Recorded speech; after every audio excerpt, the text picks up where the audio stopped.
దేవునికి స్తోత్రం. ఈరోజు కల్వరి నిత్య నివాసకు దేవదేవుడైన యేసుక్రీస్తు ప్రభువారిక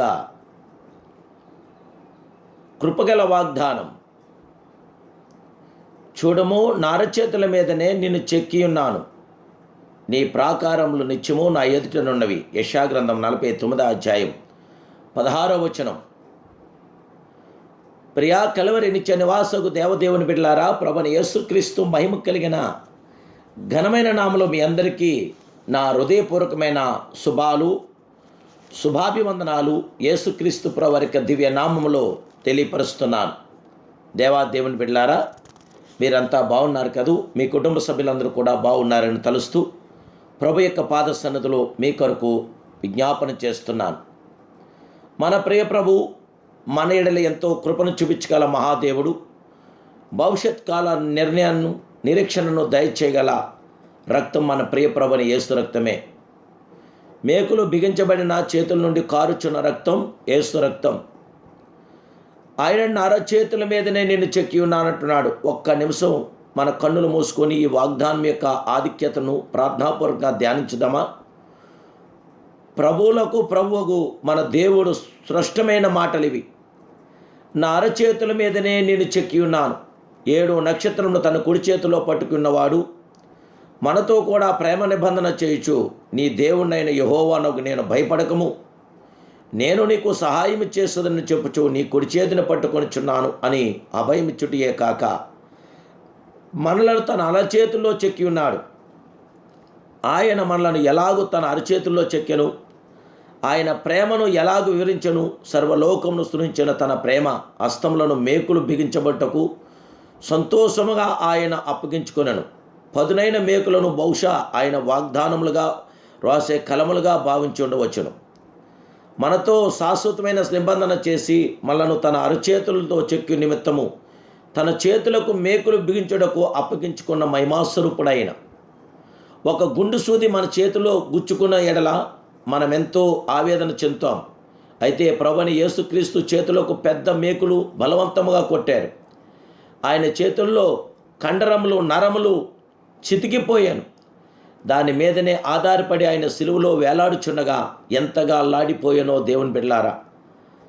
మలాటితో మేకులను బిగించినప్పుడును భయంకరమైన వేదన మధ్య ఆయన ప్రేమ కొలది మనతో నిబంధన చేశాడు. నిన్ను నా అరచేతుల్లో చెక్కి ఉన్నాను. నా ప్రాణమా, ఈ గొప్ప ప్రేమను నీవు ధ్యానించు. నీ భవిష్యత్తును గురించి కలవరము చెందుచున్నావా? నా వృద్ధాప్యమందు ఎవరు నాకు సహాయం చేయుదురని వణుకుచున్నావా? కుటుంబ భారం యావత్తు నీ మీద పడినందున సమస్యలుచున్నావా? నీ భవిష్యత్తు చీకటిమయము నిరీక్షణ లేనిదై కనబడుచున్నదా? తన గాయం పరిచబడిన హస్తంలో చిరునవ్వులతో ప్రభు నీ తోటు చాచి, నా అరచేతుల మీదనే నిన్ను చెక్కి ఉన్నాను, నీ ప్రాకారం నిత్యము నా ఎదుటున్నవి, నేనెట్లు నిన్ను విడిచిపెట్టదును, ఇశ్రాయేలు నేను నెట్లు విసర్జించునని ప్రభువు యెహోవా దేవుడు పలుకుచున్నాడు. యెషయా 11:8. అరచేతులు భవిష్యత్తును సూచించున్నవి. మనుషులు తమ భవిష్యత్తు తెలుసుకుని నిమిత్తము తమ చేతులు హస్త సాముద్రికము చెప్పు వానికి చూపించున్నారు. అందులోని గీతలను పరీక్షించి చూచడం వలన భవిష్యత్తును తెలియజేయ జ్యోతిషుల వద్దకు పరిగెత్తుచున్నారు. దానికి కారణం భవిష్యత్తును గురించి భయమే కదా. ఈరోజు దేవుని బిడ్డలారా, పాపం చేయవాని భవిష్యత్తు నరకమే, పాపం చేయవాడే మరణోద్రని బైబిల్ స్పష్టంగా తెలియపరుచుంది.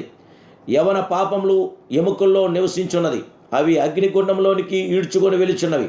అవును, పాపం వల్ల వచ్చే జీతం మరణం. పాపం చేయవాడు భూమి మీద పుష్కలముగా జీవించినను వాని అంతం భయంకరం. నిశ్చత్వమును వాడు ఎక్కడ గడుపునో ఒక్కసారి ఆలోచించండి. పాపము క్షమించబట్టకు ఒకే ఒక మార్గము కలదు. ప్రియమైన దేవుని బిడ్డలారా, పాపాలకి ప్రాయశ్చిత్తము చేయనది యేసు రక్తమే. ఆయన రక్తం వల్ల మనకు విమోచన, అనగా మన అపరాధములకు క్షమాపణ కలిగి ఉన్నది. యేసు రక్తం ప్రతి పాపం నుండి మనల్ని పవిత్రం చేయుచున్నది. మిమ్మల్ని మీరు మోసపరుచుకునవద్దు. పాప క్షమాపణ లేనిదే మీకు భవిష్యత్తు లేదు. మీరు పరలోక రాజ్యం చేరలేరు. కృపా తరుణము ఇంకను నిలిచుండగా ఈ దినమందని కన్నీటితో ప్రతి పాపను ఒప్పుకొని కనికరమును పొందుదాం. దేవుని ద్వారా ఇప్పుడే, ఆయన రక్తముల ద్వారా ఇప్పుడే సంరక్షించబడదాం. ఆయన చేతిలోని కారుచున్న రక్తం ప్రకాశమానమైన మంచి భవిష్యత్తును మీకు దయచేయుచున్నది. అందు నిమిత్తమే ఆయన మనలను తన అరచేతిలో చెక్కి ఉన్నాడని ఆ మహిమానుతుడు తెలియపరుస్తున్న విధానంలో ఇప్పుడే మీరు యేసు రక్తంలో సంపూర్ణ శక్తిని పొందని ప్రార్థిద్దాం. మహాపరిశుద్ధుడా, మహోన్నతుడా, సర్వోన్నతుడా, నీకు స్తోత్రాలు. కలవరి నిత్య నివాసు నీవు, కలవరి సమాధానకర్త నీవే. అల్పులం బలహీనమైన మాకు జయమో, విజయమో, ఆనందము, ఆదరణ, సంరక్షణిస్తున్న నీ కుమారుడు యేసు రక్తం చేత మాకు జయమివ్వండి, విజయమివ్వండి, ఆనందము, ఆదరణ, సంరక్షణ ఇవ్వండి. న్యాయమూర్తి, న్యాయాధిపతి, మీ పిల్లలమైన మమ్మల్ని బలపరచండి అయ్యా. మీ కుమారుడు యేసుక్రీస్తు ప్రవర్క దివ్య రక్తము చేత మాకు జయ విజయాలు దయచేసి, పరిశుద్ధాత్మ కృపాకినాలు దయచేసి, మా జీవితకాల పర్యంతరం నీ కుమారుడు యేసు రక్తంతో మేము తడిసి మీ నామ మహిమ కొరకు బ్రతకడానికి కృపను అనుగ్రహించమని యేసునామములో ప్రార్థిస్తున్నాను కన్న తండ్రి. ఆమేన్, ఆమేన్, ఆమేన్. May God bless you.